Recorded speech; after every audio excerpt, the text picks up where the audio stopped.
Good evening friends, कैसे हैं आप लोग? आशा है अच्छे ही होंगे। तो शुभ संध्या।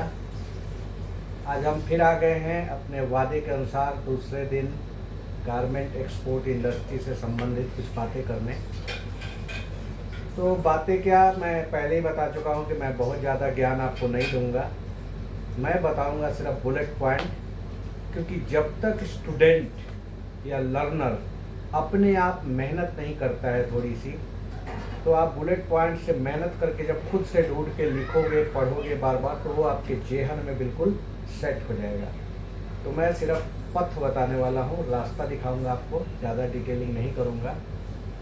और इसी के साथ अब हम थोड़ा सा रिकैप कर लेते हैं। कल हमने बातें की थी गारमेंट इंडस्ट्री के स्टार्ट से लेके पीटी से लेके शिपमेंट जाने तक के मोटे मोटे सारे प्रोसेस के बारे में हमने बात की थी। फिर हमने बात किया था फैब्रिक क्या है, इसका सृजन यानी ओरिजिन पॉइंट कहाँ से स्टार्ट होता है और लास्ट मोमेंट तक RFG रेडी फॉर डाइंग तक कैसे पहुँचता है। इसके बीच में हमने काफ़ी सारे फाइबर्स की बात की, यार्न की बात की, टाइप ऑफ वीव की बात की, टाइप ऑफ फैब्रिक की बात की। आज हमारी बारी थी डाइंग, प्रिंटिंग और ब्लीचिंग के बारे में बात करने की। लेकिन बात करने से पहले आज अचानक ख्याल आ गया कि डाइंग, प्रिंटिंग और ब्लीचिंग से पहले क्यों ना हम थोड़ी सी बात कर ले रंगों की, क्योंकि बिना रंग के ना डाई होगा ना प्रिंट होगा। ब्लीच में भी एक सफ़ेद रंग होता है जो अपने आप में कई सारे रंगों को समेटे हुए होता है। तो सबसे पहले रंग की बात करें। रंग होता क्या है, रंग बनता कैसे है? कुछ चीज़ें हमें लाल, कुछ हरी, कुछ पीली, कुछ नीली क्यों दिखती है? जो डाइंग एजेंट या डाइंग केमिकल या डाइंग कलर का हम प्रयोग करते हैं, वो कैसे हमें मनवांछित रंग, डिजायर्ड कलर दे देता है। अगर हम चाहते हैं फैब्रिक लाल हो तो लाल होता है, ग्रीन हो तो ग्रीन होता है, रेड हो तो रेड होता है, येलो हो तो येलो होता है। कैसे होता है ये? रंगों की दुनिया क्या है, रंगों का संसार क्या है? तो इसको जानने के पहले समझिए कि सब जो रंग है ये प्रकाश के परावर्तन के नियम से चलता है।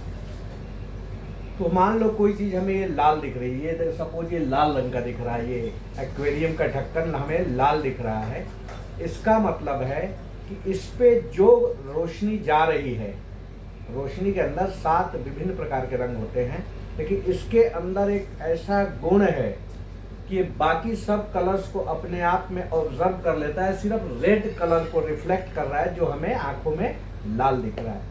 तो यही है कलर के परावर्तन का नियम, प्रकाश के परावर्तन का नियम, जिससे हम मनोवांछित डिजायर्ड कलर को आपकी आंखों को दिखा दे।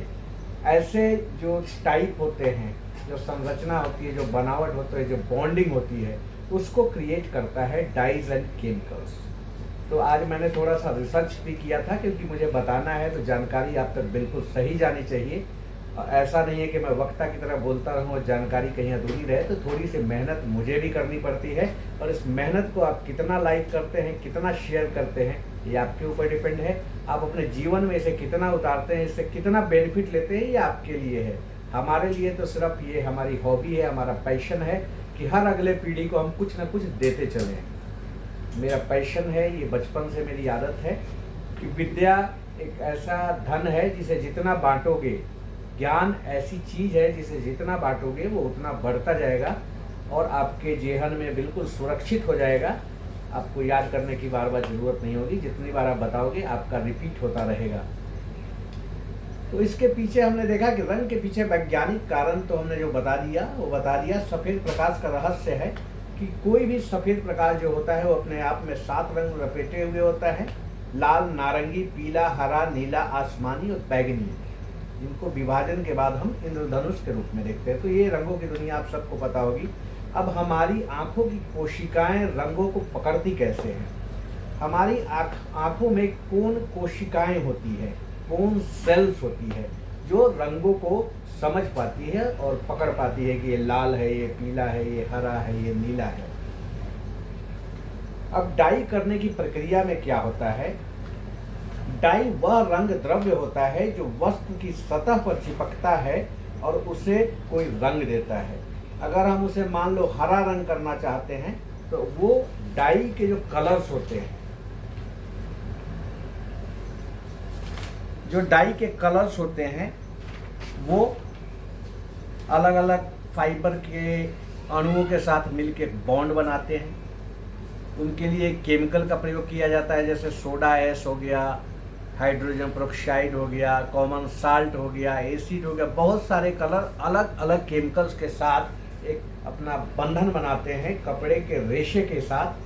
तो बंधन का परिवर्तन होता है कि जो बंधन बनाते हैं, मान लो रेड कलर करना है तो वैसा बॉन्ड बनाते हैं फाइबर के साथ मिलके कि बाकी सारे रंग अवशोषित हो जाती है, ऑब्जर्व हो जाती है उस कपड़े के अंदर। सिर्फ और सिर्फ रिफ्लेक्शन होता है तो रेड कलर का। अगर ग्रीन चाहिए तो उसकी केमिकल संरचना वैसी होती है कि बाकी सारे कलर ऑब्जर्व हो जाएंगे, सिर्फ आपको ग्रीन दिखेगा।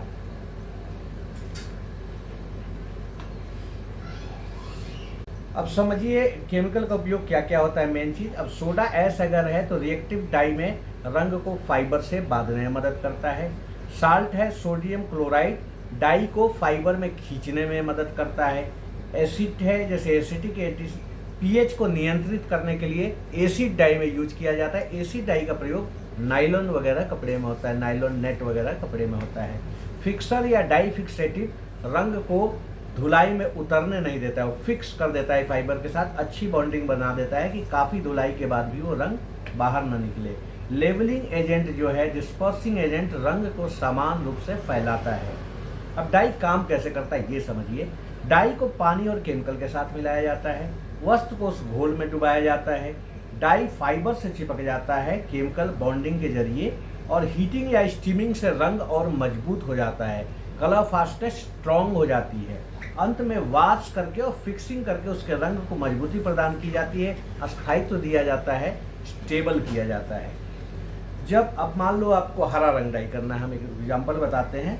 तो हरा रंग डाई करते हैं तो कपड़े को हरा बनाने के लिए करेंगे, तो उसके पहले क्या होगा, तो सबसे पहले वो डाई और केमिकल मिलकर एक ऐसा बॉन्ड बनाएंगे, उस वस्तु की सतह पे ऐसे अणु को जमा करते हैं जो सिर्फ हरे रंग को परावर्तित करती है, जो सिर्फ हरे रंग को रिफ्लेक्ट करती है।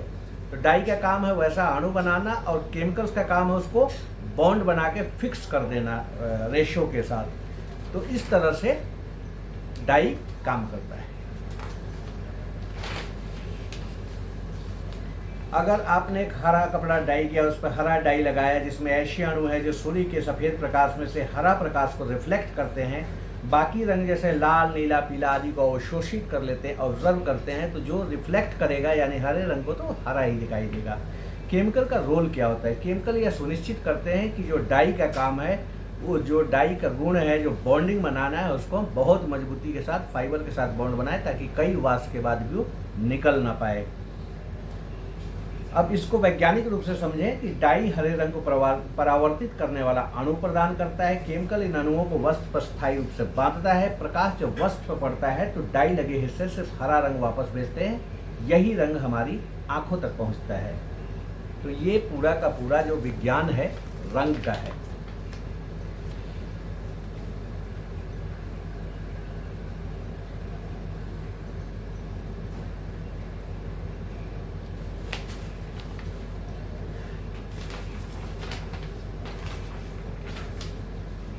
तो ये सारा डाई का सिद्धांत आपने देखा, पढ़ा, केमिकल के रोल को भी समझा, यही सारा डाइंग का प्रोसीजर है।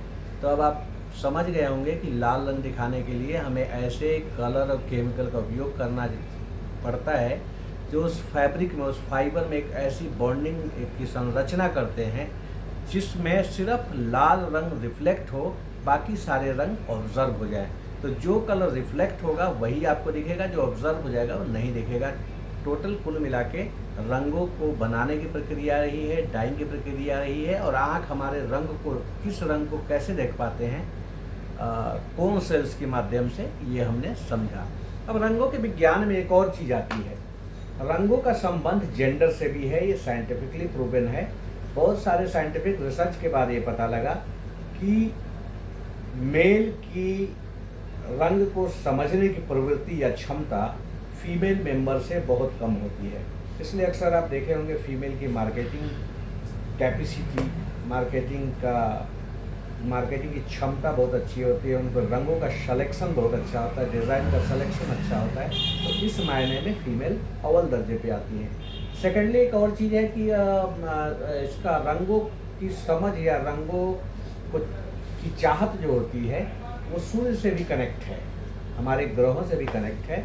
जहाँ सूर्य सीधी रेखा में सर के ऊपर से जाती है अक्सर, अगर वो भौगोलीय दृष्टिकोण से आप देखें, जैसे अपना जोधपुर राजस्थान वगैरह में देखें, गुजरात में देखें, तो सूर्य सीधी रेखा में अक्सर जाती है।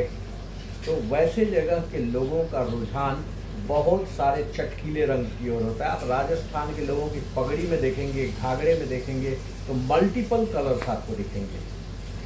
वहीं अगर आप बहुत ठंडे मुल्क में कहीं चले जाएं या वहाँ का कुछ वीडियोस देखें, तो वहाँ देखेंगे नॉर्मली लोग पेस्टल या लाइट कलर्स पसंद करते हैं। तो रंगों का संबंध या रंगों की चाहत या अट्रैक्शन जो होता है वो डिपेंड करता है हमारे भौगोलिक परिस्थिति पे भी और हमारे जेंडर पे भी। तो आज हमने रंगों की इतनी सारी बातें कर ली। अगर हम बातों को ज़्यादा विस्तार देंगे तो वीडियो लंबा होगा, फिर कोई देखेगा नहीं।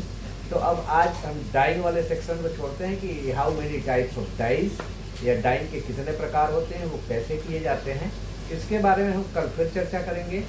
तब तक के लिए हम विराम चाहते हैं। शुभ रात्रि, जय हिंद।